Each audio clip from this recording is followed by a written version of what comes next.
Oh, yeah, let me do this. Okay, let's see if that.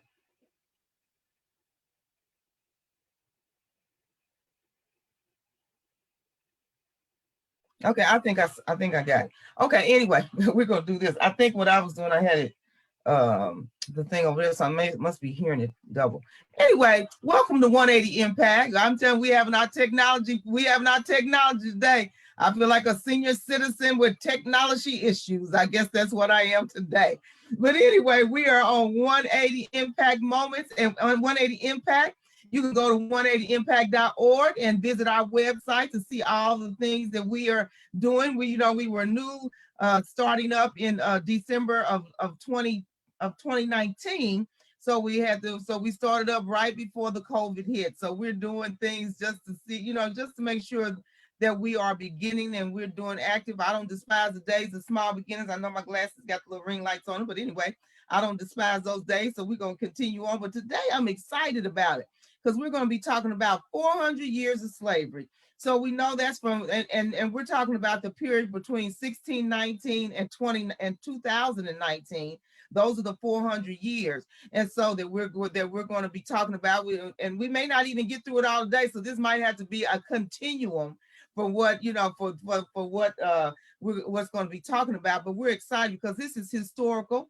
And so we're so thankful for that. And so we're glad to be learning about history. We hope that your young people will be able to hear this, because I think one of the problems with our young people is that they don't know their history. They don't know all the wonderful things that African American contributed to the building of this country and all of those things. And so this is one of those things, these learning experiences that can help them to really know more about who they are, where they came from, because we came from Africa. That's where our forefathers originated from.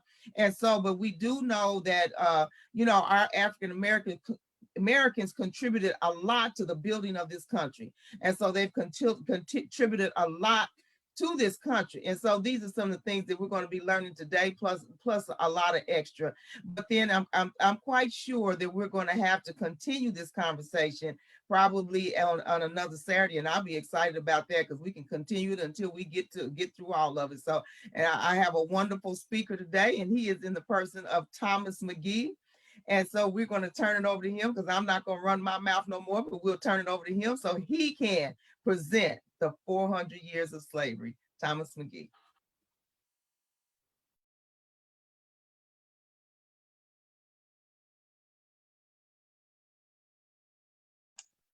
Thank you, Elder Denise, for giving me an opportunity to come on live with 180 Impact. Man, we got a lot of stuff to unpack today. Talking about the 400 years of slavery. August the 20th, 2019 made our 400 years mark in this country. And today we're going to be talking about, we're going to have a discussion. We're going to be talking about, I'm going to give some inserts from this book, The 400 Souls, which was written by Keisha Blaine and Ephraim Kendi. It was written by 80 authors and 10 poets. And each author gave they're all descendants of slaves. They all came from all walks of life. And they got a lot of information in this book. If you want to know something about history that have been written by the descendants of slaves, you need to get this book and read it. There's a lot of information in there about the Afro-American community because they note us as being the community in this book. And a lot of information. Okay. That being said, we can't have a discussion about the Afro-American community without asking a question. And this is the question that we have to ask ourselves. Do you think that God allowed us as a nation of people to be stolen from our land and taken into captivity just to say that it happened? I don't believe that God allowed our forefathers to be brought into captivity, brought into this country taken into slavery, and then just to say that it just happened. There's nothing that can be done about it. We're not going to get anything out of it. Well, I got some information that, we're being talked about today, even in Congress, even in the White House today. There's discussions that's being made about the Afro-American community. And we're going to talk about that bill, the reparations bill, which is H.R. 40. Which has been brought back to the fore by Congresswoman Sandra Jackson Lee of Houston, Texas, out of Houston, Texas. She brought it back to the floor. But another thing we have to consider is we can't talk about the Afro-American community and its struggles and separate it from our faith. There has to be some supreme being, some power that's greater than us that have brought our forefathers through the struggles that they had to experience and through the struggles that we're having to experience today. And the struggle still continues. We're going to talk about the parallel of the Afro-American community in Israel, the Israelites, because the Israelites had the same situation that happened. They were taken into captivity for 400 years. And after 400 years, God told them after 400 years, they would be brought out of slavery. And once they brought out of captivity, they would come out, and not only would they come out, they would come out with great substance. Great substance. So we're gonna talk about that. We're gonna talk about We're gonna talk about Afro-Americans as creators and inventors. Because you have to think within yourself, out of all the nations in this world, why would they choose us? Well, they could have went to all the other nations and taken some slaves captive, but they chose us. We're the ones that they chose. They brought into this country to come and develop this country, and so there's some reason behind that. Afro-Americans have a lot of creativity. And when we talk about the parallel with us and Israel, there's some scripture reference to that. Let's look at Exodus 31:1. Then the Lord said to Moses, "See, I have chosen men from the tribe of Judah and Dan.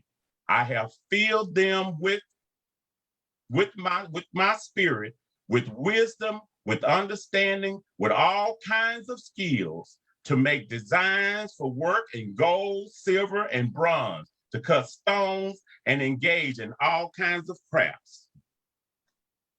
Moses was having a discussion with God because God had given him that strategic task of building the tabernacle. And you have to think, the children of Israel, they had came out of slavery and went into the wilderness. And in the wilderness, creativity happened. The Israelites developed the tabernacle and everything that was associated with the tabernacle. They did this, and it had to come from the wisdom of God. That's what happened. So we're going to, also we have creativity, not only with the children of Israel, but let's look at the Afro-American community. Look at Frederick Douglass. Frederick Douglass was an Afro-American social reformer. He was an abolitionist. He was an orator, and he was a statesman. After escaping slavery, he ended up in Maryland, and he became a national leader in the abolitionist movement in Massachusetts and in New York, becoming famous for his oratory and incisive anti-slavery writings. Number two, let's look at Harriet Tubman. Harriet Tubman was an American abolitionist as well. She was a political activist born into slavery.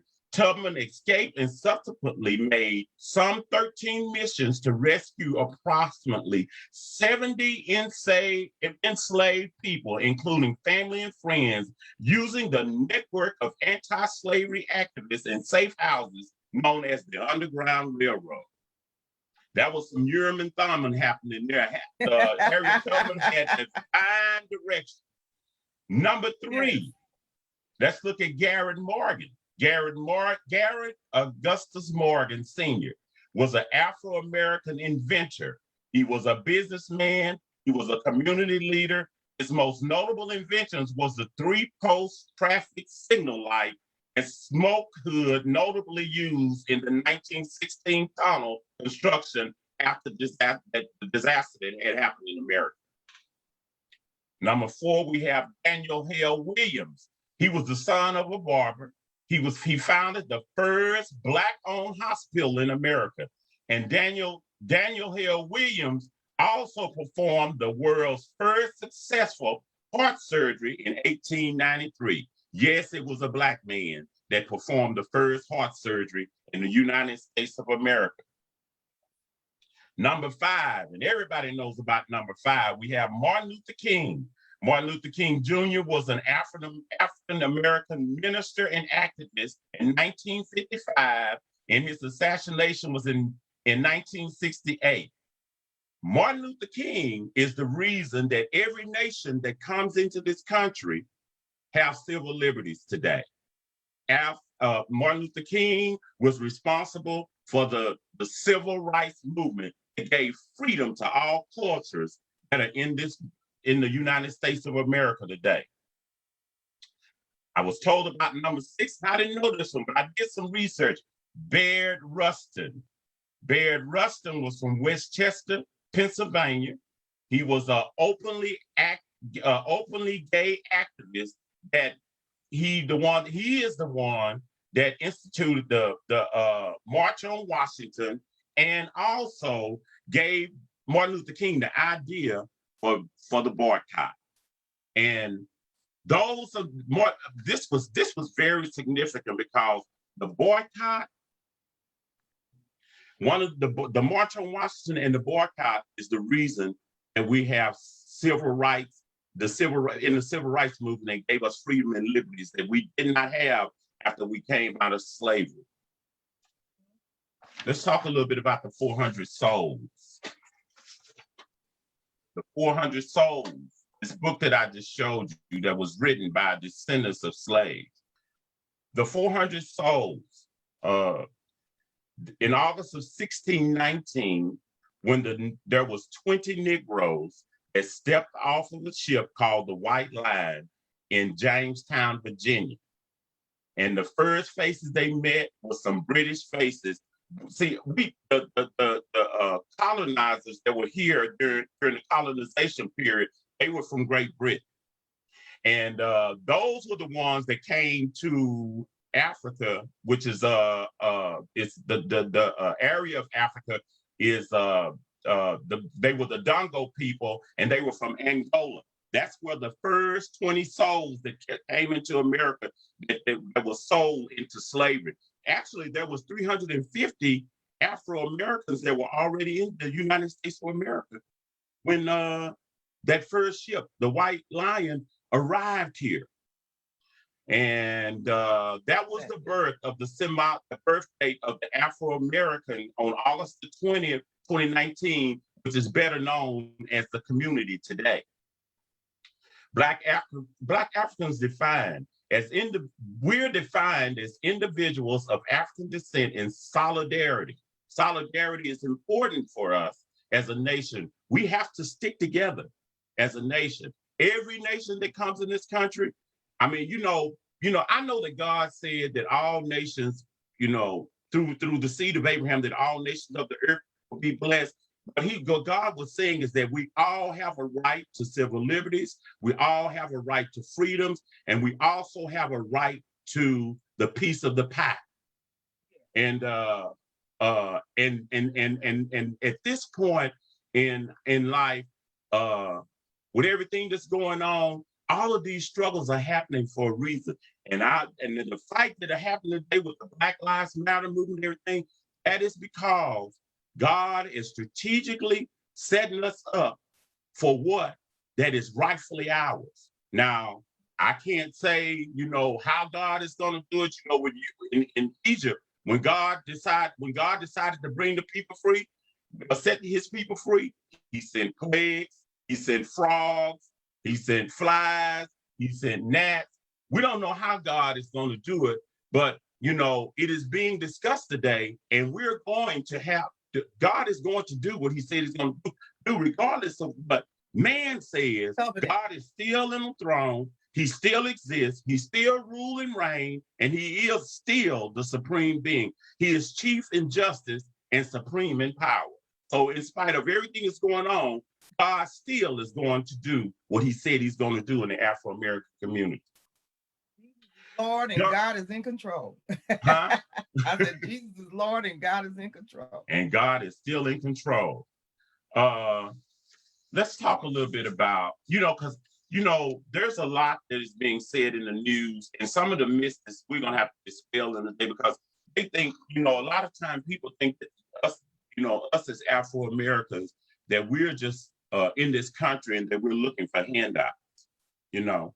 And no, we're not a nation of people that looking for handouts. But let me give you two specific incidents that happened here in America where Afro-Americans was actually living and they were doing well in the United States of America. We had the Tulsa race riot, which there was actually a Black Wall Street in the United States of America.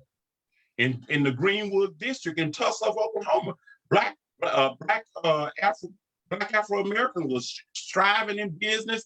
They had their own banks, and all it took was one white woman to come out and make a complaint. We don't know whether it's true or false, but she said that an Afro-American man assaulted her, and that was the destruction. That what she said is what reason that we had the Tulsa race riot. It was 10,000 Black people were left homeless. Their property was damaged. The damages amounted up to $1.5 million, which in actual today is $32.25 million worth of damage that was done to Black Wall Street as a result of a white lady coming out in the streets and saying that she had been assaulted by a Black man. Number two, let's look at the Rosewood Massacre. This was the New Year's Eve day of 1923. There was a white woman named Fannie Mae Taylor bust out of her home screaming, saying that she had been attacked in Summer, Florida by a Black man. Rosewood was known as a neighboring town to Summer, Florida, better known as the white people called this town the Full and Uppity Negroes. For 7 days, there was a white mob from Gainesville and Jacksonville rallied together, fueled by alcohol and bloodlust, raged through the town, killing Afro-Americans. They destroyed Rosewood. That reminds the story. I mean, the stories kind of remind me of Joseph being lied on and put in prison for 13 years because of a lie. She said that he attacked her. He tried to take advantage of her, and it was purely a lie. Same thing with these two stories with Rosewood and Black Wall Street. Somebody told, I don't know if it's like, because I wasn't there. So, but what I'm saying is that sounds like the same type of situation where, a lie was told, and then these are the results of that. Exactly. Those were just two of the many incidents that has happened where Black people were thriving and trying to make a living for themselves. And white mobs came in, destroyed our communities, burnt down the towns, burnt down the churches, and even today, they say that a lot of things that are happening, that are happening, the riot and looting comes from the Afro-American community. But when we seen the storming of the nation's capital, we found out that there was something totally different, and that's just not a part of our character. It never has been a part of our character. And I don't think that a lot of things that are said about us in the media today is just totally untrue about us. We need to talk about something, because what we fail to realize is that when there is when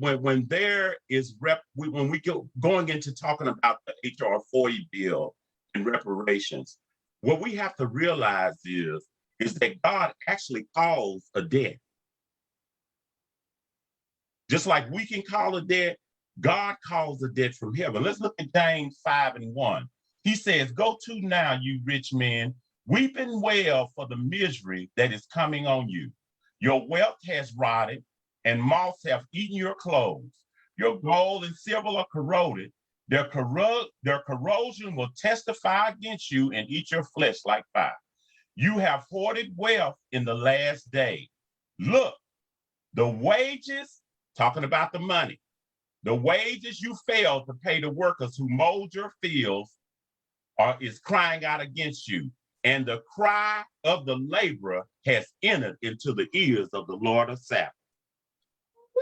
That goes to show you that God will call you on your debt. That is serious. That right there is serious. Oh, yes. Oh, yes. Now, I mean, that speaks of what has happened. I mean, you know, if you really listen to what that verse just said, read it again, please. "Go to now, you rich men, weep and howl for the misery that is coming upon you. Your wealth has rotted, and moths have eaten your clothes. Your gold and silver is corroded. The corrosion will testify against you and eat up your flesh like fire. You have hoarded wealth in the last days. Look, the wages you failed to pay the workers who mowed your fields is crying out against you.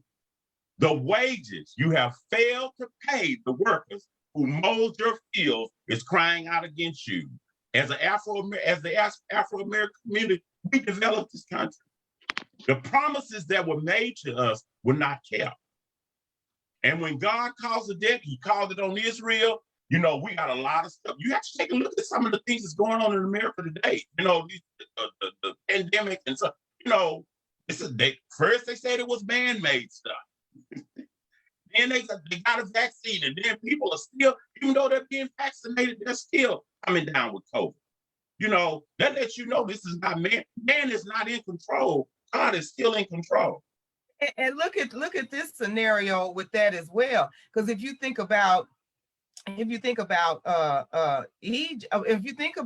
that scenario with Egypt, the one thing that they kept saying, he told Abraham, he told it to Isaac, he told it to Jacob, and Joseph told it to them before he died. He said, "God will surely visit you, and he will surely bring you out." That's what he told them. And when he brought them out wealthy. They might have went in a famine, but when they came out, they were wealthy. Yes. We on our way out. With great substance. Hallelujah for that. Glory to God. Now that's the word. The thing about it though, you know, God will bring us out wealthy, but and I appreciate that and I love that and I see him doing it. But the thing about it is, you know, I think most of the African American people, of course, people want their money. I just think we all just wanted to be treated fairly so we can go about our daily lives and live our lives and be blessed as the whites do. That's what I think that, you know, most of the people want. Of course, they want their money. Well, we just, like you said, we want our civil liberties too. Exactly. Let's look at the proposal of HR 40, which was written by the late John Conyers. He said that if they were to give Afro-Americans, they believe that there's 45 million Afro-Americans in this country that is eligible for reparation. We're talking about descendants of slaves. We're not talking about people of color. We're talking about Afro-Americans, descendants of slaves. The bill is proposed at $300 to $350 trillion, which means that, I mean, not 300, that each eligible descendant of slaves would get anywhere from $300 to $350,000. That is not a lot of money to have developed a country. 300, you just think about it. Even if you gave each one of us $300 to $350,000, At the end of the day, that's just a nice home. That's not 7 acres and a mule, but they're proposing it in Washington right today. Now they're saying, if you put it in the hands of certain Black people, they just gonna take it and blow it. Well, there's a lot of kids that have taken money and blown it, heirs to their families, not only just in our communities, but in other communities. But they don't they don't give them a right to keep it back just because, they think that we're just gonna take the money and blow it. Well, But this is the thing. It ain't their Even- business. right. It's And owed this- to us. It's a debt. Yeah, it's It's a owed debt. to us. And the thing about it is, we think people are gonna go and blow it, but some people might say, "No, I'm not blowing this. If I buy something, I'm gonna buy something that is that will appreciate and not depreciate." People sometimes their mindset will turn around, and with all that has been going on in the nation, hopefully we'll have more people whose mindset is beginning to turn, where they will, instead of blowing it, they will think, I'm get what if I'm gonna pay on this house off, because it's an appreciated asset and not a depreciation. So it would be better for you to go and get you a house than go get you a car, because a car depreciates. You can get one of them anytime, but get something that is lasting. So I think if we begin to talk, if that comes to pass, and that is all, if that is all they're going to give, which I know what you're saying, it should be more than that. But if that is all they're going to give, then we as a community need to start building people up to say, this is what need, and we ain't telling you what to do with your money, but we telling you how to keep it and have it, is what we're saying. Because now we can come together and go buy land. You know what I'm saying? Because we got to understand the value of our money. Our money can speak. Yes. That's what I do know. That's the reason that boycott. That's the reason the civil rights movement took effect, and Martin Luther King was summoned to the White House by Lyndon B. Johnson, because when they shut the financial system down, it got America's attention. But you know what? I want say, they give us these reparations to the people. I don't want them to have the attitude, which some of them will. Well, we gave y'all money, shut up and sit down. The devil is a lie. Right. The devil is a lie. This is Even the time. if they Go ahead. go ahead, no, you go ahead. No, I just didn't want that to happen, because Even if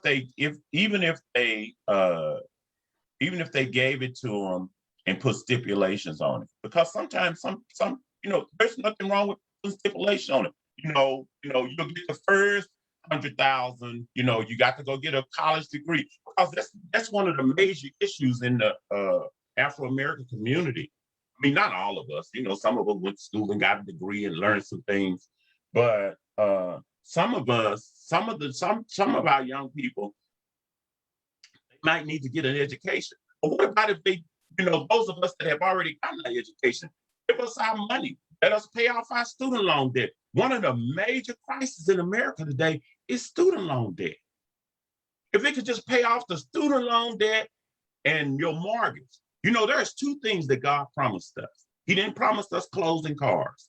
He promised us houses and land. The reason that he promised us houses and land is because there's where the money is. When you hear them talk about taking where the money resides, that's where the money is in real estate. That's the reason they rejected to give us the land. They rejected to give us the houses and the land, because that's where the money is. In the 1940s and 50s, Afro-American community, the only way that they could generate wealth in the Afro-American community was they took the home equity out of their houses and started their business, because the banks would not loan to them. It was happening then, and it's still not happening today. I work in real estate. I know what I'm talking about. And believe it or not all of my clients, but most of the clients that I deal with, the biggest argument, if it's a husband and a wife or someone with a significant other, the biggest argument when they getting ready to purchase a home is who's going to get the biggest closet. And that should not be. I had an old gentleman tell me, I was at the VA hospital. I had an older gentleman tell me, he said, you know what the major problem is with our young people today? I said, what is it, sir? He said, we drive around with our address on our license plate. And I got up and kind of sniggled and got up and went to walk. And he said, "Oh, you just don't even know what I'm talking about, do you, sir?" And I turned around and I looked at him and I said, "Sir, I work in real estate. I know exactly what you're talking about. We'll go to the auction and go get a $250 car and put $20,000 worth of decorations on it. What kind of sense do that make?" You know, and anybody that goes and buy a car, you know, if you got a Lexus parked in front of a project, that's a real problem. That's a financial, that's someone that needs some financial literacy, because cars depreciate as soon as you pull them out the parking lot. That's the reason every time when you go to trade them in, they're upside down. So we need to figure out a better way of educating our young people and educating ourselves, because we just didn't have that. My mother had 6 children, 4 of us was boys. She had to work many 16-hour shifts. I remember her working 16-hour shifts just about 6 days a week. We didn't have nobody to sit down and teach us about how money worked.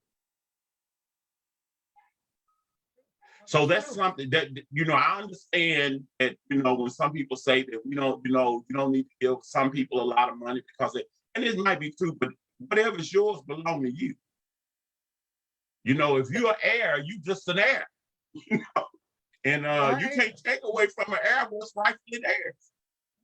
So, and you're so right, because, you know, when I was coming up, my father passed away, and at that time I was like 12, and so they had it set up where, you know, your father, the children would get, I guess a bereavement check up until a certain age. I guess is what I'm gonna call it, a bereavement check. I don't know exactly, and so my mom got a check until I was 18.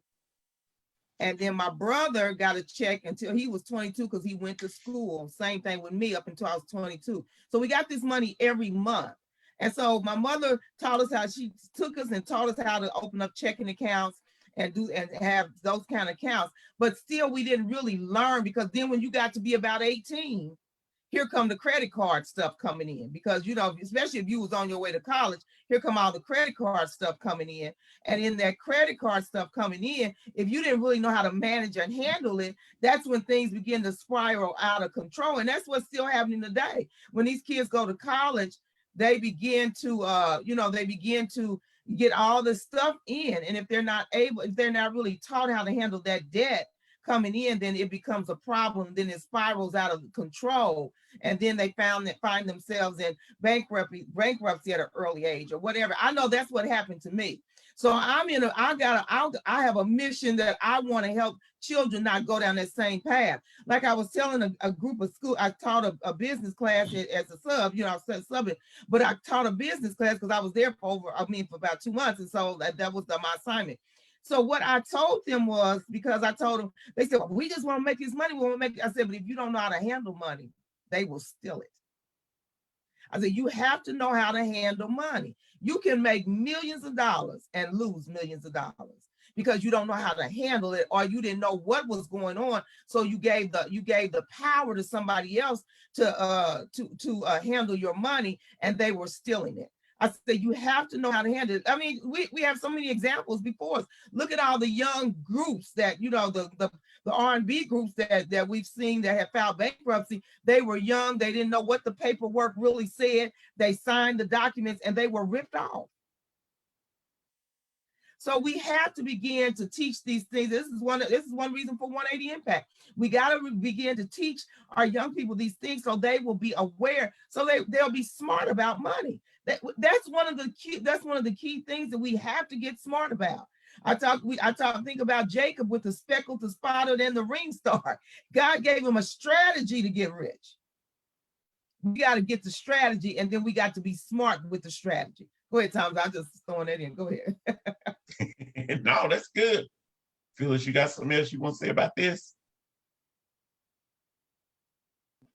Give me my money. Okay. This is wonderful. This is absolutely wonderful. Thank you so much. Okay, now let's talk about the parallel of the struggle of Israel and the Afro-American community. Now look at this. Israel was taken into captivity into Egypt for 400 years. They came out. God allowed them to enter into Canaan. Now, God gave specific instructions to the Israelites. He said, when you get over in that country, over into that land, I don't want you to take on the characteristics of that land. I don't want your sons to marry their daughters and their daughters to marry their sons, because they will cause them to serve their gods. Now, that's just what God said. I ain't got nothing to do with that. God said it. Don't look at me, look at the Bible. And so what happened? Israel got over into Canaan, turned away from God, and then they went back into what? A second captivity. They were divided once again. Half was taken into Babylon captivity, and the other half was taken into Syria captivity. Any nation or kingdom that's divided against itself will not stand. Israel was not able to stand because they turned from God, and then they became divided. That's the reason that it is very important that as a nation of people, not trying to start a revolution or anything, but as a nation of people, we got to come together. One thing that was so disheartening to me to me today is that when I hear older people say they don't want anything to do with this generation that's coming behind us, it's just really sad. It's just really sad because we have to remember somebody was there for us. My grandfather's sister, which had she had a lot to do with my upbringing. She prayed for me. She was there for me. Those sisters and those mothers and those deacons they were there for me as a child coming up because they had to teach me the way of the Lord. There's a remnant of us that are left that have to pass down the way of the Lord to this generation behind us. I know, some of them are like the children in the book of Judges, but you have to realize, just like those children in the book of Judges, they had no relationship with God. They didn't see none of his mighty acts, so they didn't know how to respond to God. God was just a cliche to them. Just like some of the children, our kids today, a lot of our kids, they were raised by their grandmothers. Some of them even had to raise themselves. We want to talk, the mother was strung out on drugs, or the father was strung out on drugs, both of them were strung out on drugs, or they both was incarcerated, and a lot of kids had to raise themselves. So you have to look at it. That's just the way that they turn out, because they were always in survival mode, Yeah. I had a young man tell me he was cussing. And I said, do you cuss your mother? He said, I pay them bills, miss. That's what he told me. I just looked.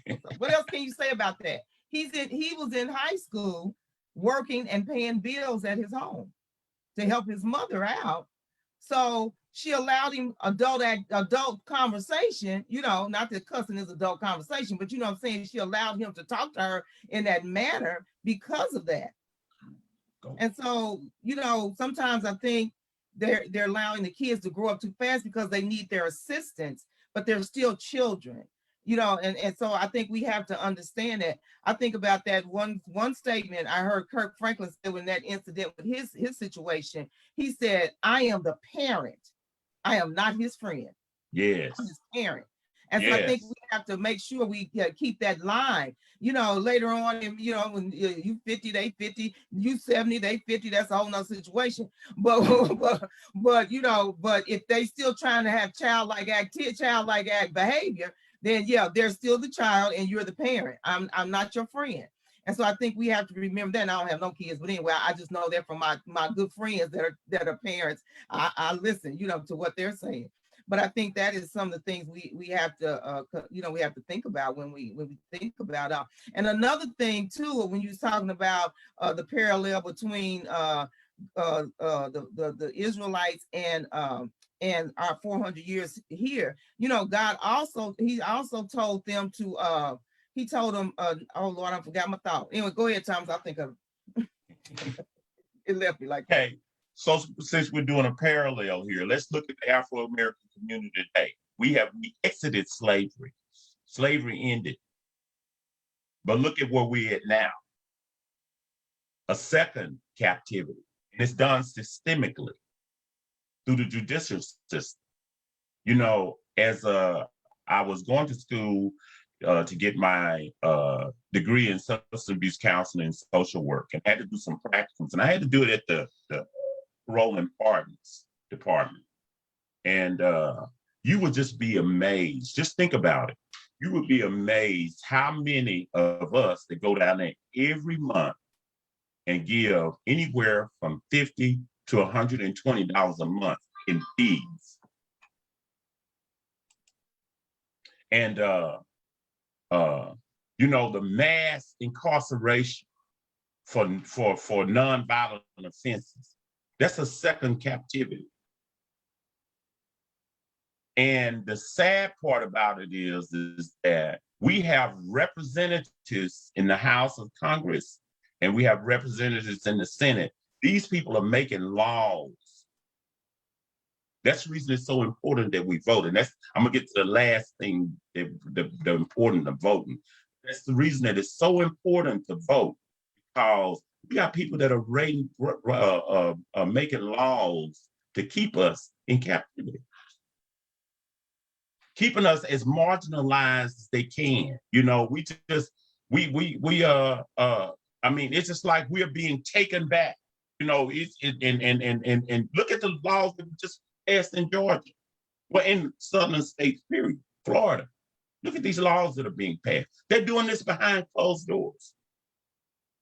So it's very important. I'm grateful for Stacey Abrams, because I tell you, she's a modern day Harriet Tubman. That's what I call her. But I'm grateful for those that are still, you know, they're holding the torch and going out there and making sure that we don't lose our right to vote, because we got a lot of our young kids don't even know that they don't even know someone died in the streets and was attacked by mobs just so you could have a right to vote. And they need to know this too, that it just wasn't Black people, it was Jewish people, it was white people. They died. Those three young men, when you think about them, they was a white guy, a Black guy, and a Jewish guy. They died for our right to vote. So exactly. We have to remember. So, you know, I want to take away, one of the takeaways to be, it's been the African American people, but there were other cultures that melted in with us to get us to these civil liberties. And so to get us these civil liberties, that so many people come from abroad and enjoy, and then have the audacity to look at us like we don't have the sense. But anyway, that's another topic. And so we won't even go there today. So, but anyway, but we do have those types of things going on, but we got to remember that people actually died. It's important. Like, we got local elections right now over in my area.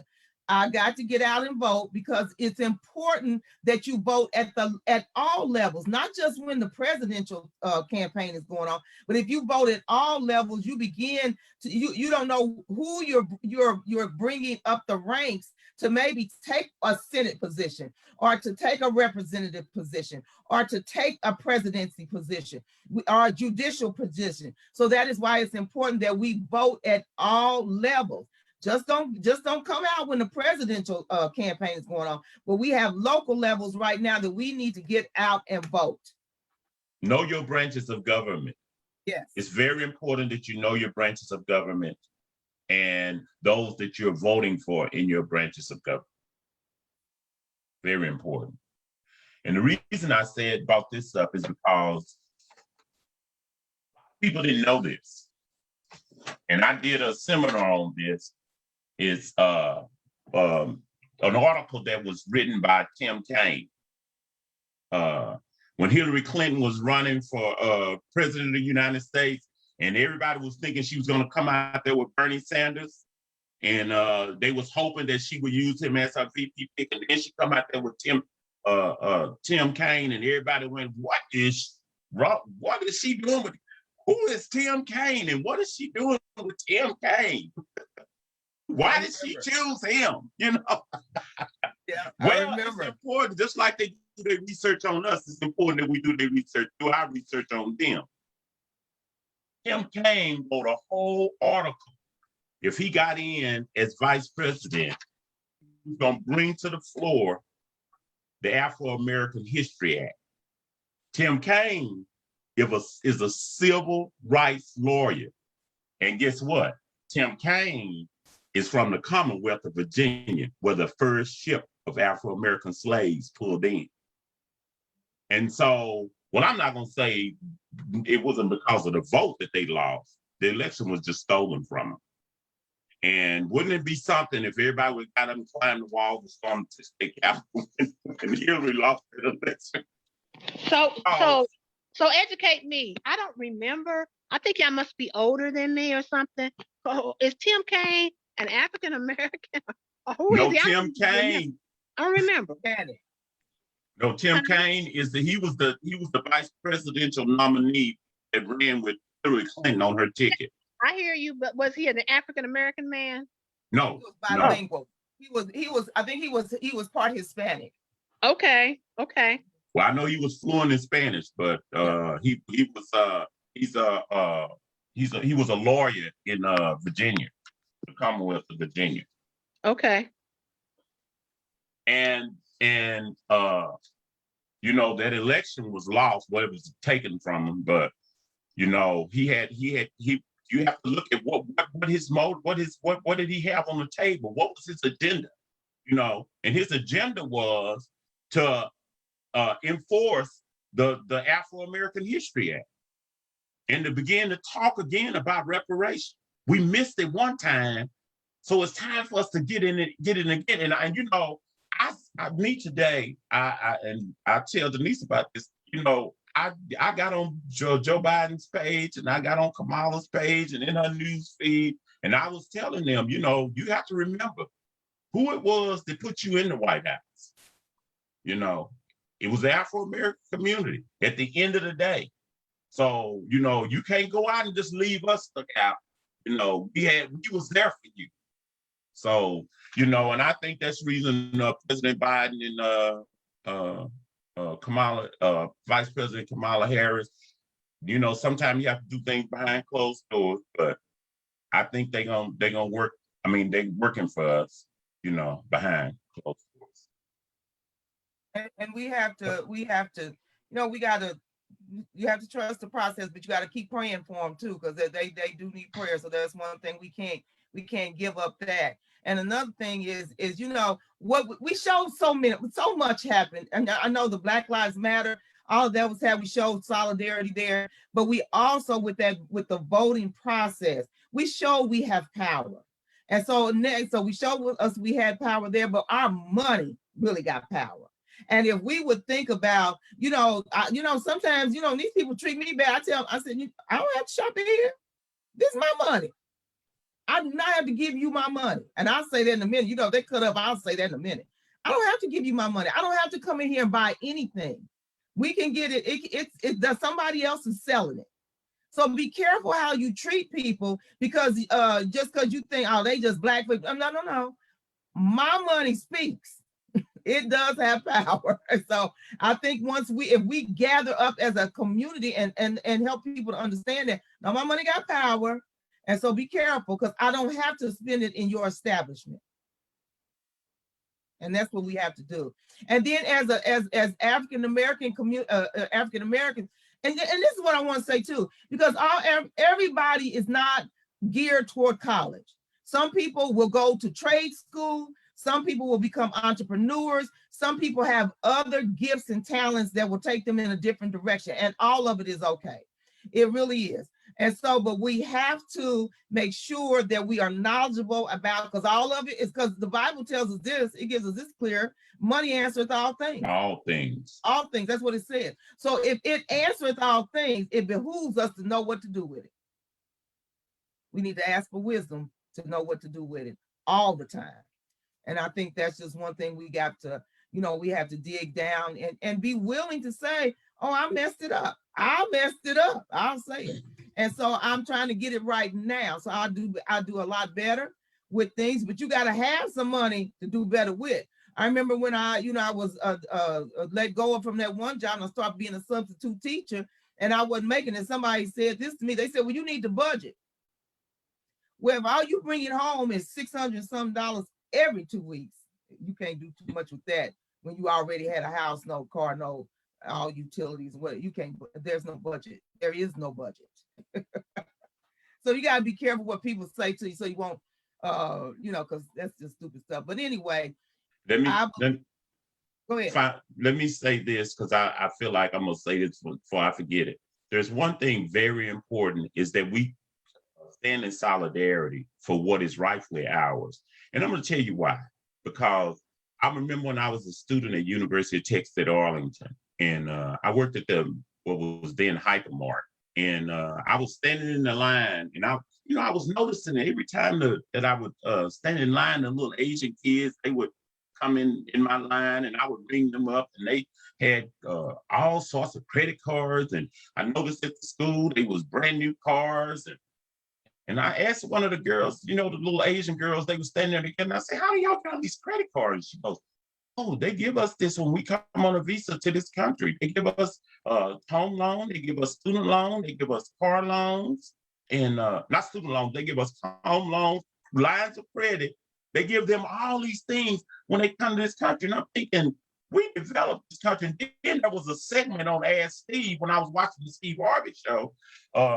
It was a young lady that stood up and she was saying to us, asking Steve, how can she become independent and stop, how can she stop her mother from turning off her cell phone because they were on the same plan together? And Steve, first he went there, he goes, well, who pays the bill? He said, well, mom pays the bill. He said, well, and then he made the mistake of asking, well, who pays for your education? Because he was a college student at the time. And she goes, oh, I go to college for free. It was given. He said, oh, you went on a scholarship? She said, no, I didn't go on a scholarship. I go for free. It was given. And her mother stood up and she goes, we're Native American. She said, and that was a part of our agreement with the United States of America that we can get free education. I don't give them land, but they gave them free education. So that's the reason we got to stand in solidarity. We got to come out and vote and make our voices be heard and do what we need to do so we can get what's rightfully ours. That's what this is all about today. As a nation of people, we've been in this country. We suffered many, many, many social ills. And there's some things that are due us, and we're going to have to stand together, come together, and stand and demand what is rightfully ours. That's what Martin Luther King them did back in the Bible says that we have to find the old path and walk therein. We want to try to find these new weapons to use against, to use to get what we need. But the Bible says, find the old path and walk therein. They shut the economy down, and the whole civil rights era took place. So what worked then works today. And I know what I was gonna say too, Thomas. The one thing when you're talking about people not feeling like they need to pour into this next generation, God told them. He said, reiterate. We had to reiterate. They reiterate in the ear of each generation. Because other than that, and this is why I'm gonna say this is here go proof of that. When Joseph told them, God will surely visit you and he will surely bring you out. When you leave here, take my bones. Now we talking about the 400 years hadn't even started yet, right?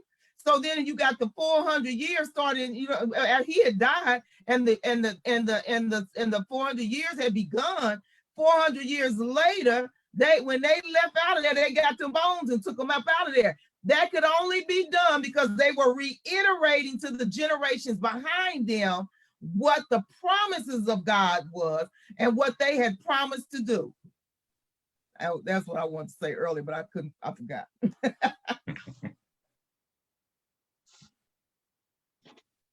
So All right, so that's all I have. this is this has been amazing today. I hope people that Great. will listen to it now, will listen to it later, have got an amazing experience from this. These are the kind of things we want to bring, and we're going to bring him back to talk about some more stuff because he got more in him, I know. And so we're going to bring him back to do some more discussing about this topic. Sister Dodson, do you have anything you want to say? I think this has been absolutely wonderful. Thank you so much, Brother Thomas, for what you gave us today. More people need to hear. There need to be more discussions around the table, around the dinner table, so that when God starts blessing, we can act like we got some sense and do it the right way. You know what I'm saying? And and like you said, we that are older need to be patient to pour into our young people, like Denise says, so they'll know how to act and what to do when it comes time. And so thank you so much. I know I haven't said much. I've just been sitting here listening and really been thinking about what you've said today. Thank you so much. Thank you, Denise, for having this forum. It was great. I'm so glad that we had this discussion, and thanks for all your comments and your input and your questions. Those have been good. I want you to prepare for something. Prepare me something else, Thomas. In July maybe I get June, whatever you want to do it. But anyway, we're gonna continue these discussions because they need to continue. Because if that is something that's on the table, then we as a community, we got to start talking about these things so people can get ready for it. So they won't go and we can tell when the stimulus come because we always see coming out of the Walmart is a 55 and up TVs going through the, how many of them can you buy? How many of them can you watch? Come on. And so we got all that going out. I don't have nothing wrong with people having what they have. I don't give this, I always say I don't have a problem with people having things, but I do have a problem with things having people.